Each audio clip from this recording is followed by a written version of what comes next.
इस किताब का मेन मौजू जॉर्ज वॉशिंगटन है कि जॉर्ज वॉशिंगटन अगर नहीं होते और अगर उनकी क़यादत नहीं होती तो अमरीकी आज़ादी कभी हासिल नहीं हो सकती। इस किताब में मुसन्निफ़ ने अमरीकी इनकलाबी जंग की तफसीलात से आगाह किया है। 4 जुलाई 1776 को कॉन्टिनेंटल कांग्रेस की तरफ से अपनाया गया ऐलान आज़ादी जारी हुआ।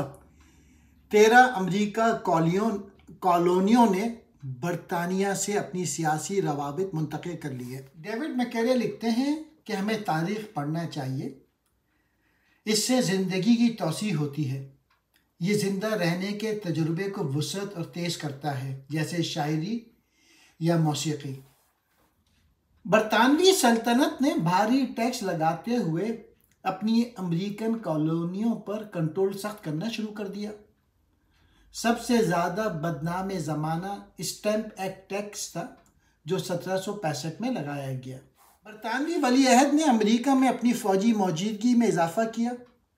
अक्सर अमरीकी ख़ानदानों को बरतानवी फ़ौजियों के लिए खाना और रिहाइश उनके अपने घरों में और अपने ख़र्चे पर फराहम करने पर मजबूर किया गया। इस किताब में बुनियादी तौर पे कॉन्टिनेंटल आर्मी पर तवज्जो मरकूज़ है, ख़ास तौर पे वो लोग जो अमरीकी इनकलाबी जंग के पहले 15 महीनों के दौरान जनरल जॉर्ज वॉशिंगटन की बराह रास्त कमांड के तहत थे। जॉर्ज वॉशिंगटन अंग्रेज़ों को बॉस्टन से निकालने में कामयाब हो गए और फिर कई नाकामियों के बावजूद जनवरी 1777 के अवाइल में इंतखाबी मुहिम के इख्तिताम तक अपनी फ़ौज को आला मुखालफत के बावजूद महफूज रखने में कामयाब रहे। 4 मार्च 1776 की रात को अमेरिकन्स ने डॉरिस्टर हाइट पर ज़बरदस्ती कब्ज़ा कर लिया और उसे मजबूत कर लिया। बरतानवी हमले के लिए तैयार थे, लेकिन एक तूफ़ान ने फ़ौजियों को आगे बढ़ने से रोक दिया और जनरल विलियम ह्यू ने बॉस्टन से दस्तबरदार हो गए और शहर को खाली कर दिया, और इस तरीके से वाशिंगटन ने बॉस्टन को फतह कर लिया और फिर वाशिंगटन को एक हीरो के तौर पे देखा जाने लगा। बॉस्टन के बाद डेविड मैकेले न्यूयॉर्क के मुतालिक लिखते हैं कि अगली जंग न्यूयॉर्क शहर के और उसके आसपास हो रही थी। अप्रैल में वाशिंगटन ने अपनी अफवाज का बड़ा हिस्सा बॉस्टन से न्यूयॉर्क मुंतकिल किया, जो कि एक स्ट्रेटजिक लिहाज से एक अहम मुकाम है।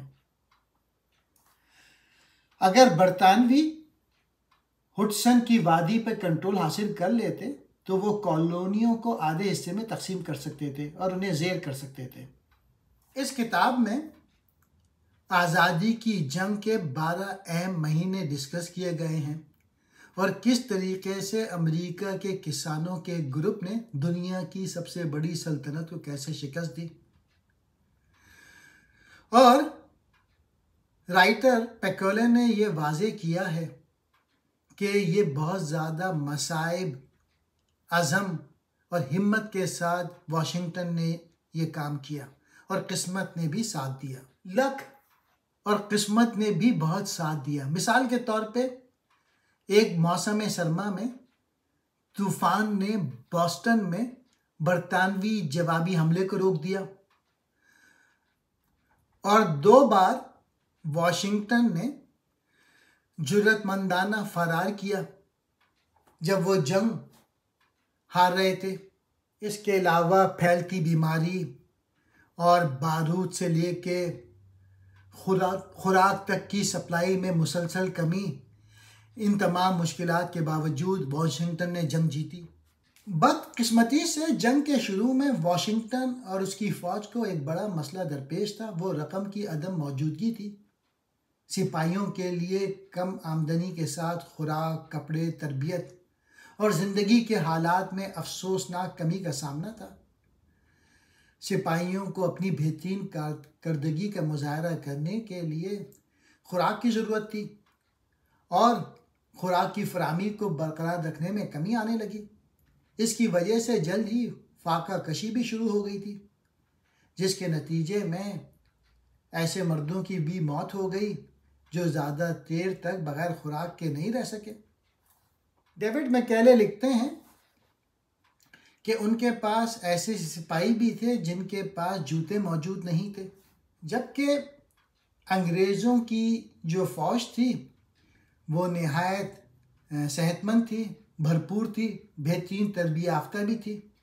वाशिंगटन के आर्मी में ज़्यादातर लोग छोटी छोटी झड़पों में तो शरीक थे, लेकिन कभी भी बड़ी लड़ाई में उन्होंने हिस्सा नहीं लिया था और उनको ये भी नहीं मालूम था कि उन्हें जंग में क्या करना है और किस तरह से आगे बढ़ना है। और फौज में नज़्म ज़ब्त भी मौजूद नहीं था।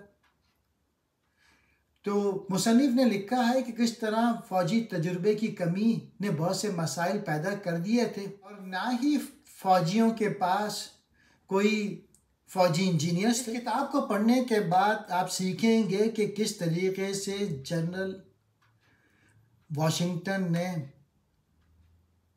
लड़ाई लड़ी, अपने सिपाहियों के साथ कंधे से कंधा मिला के खड़े हुए और उन्होंने अपने मुल्क की खातिर अपनी फ़ौजों को जमा किया। ये किताब कारी को समझाएगी कि वाशिंगटन शायद बेहतरीन रहनुमा थे।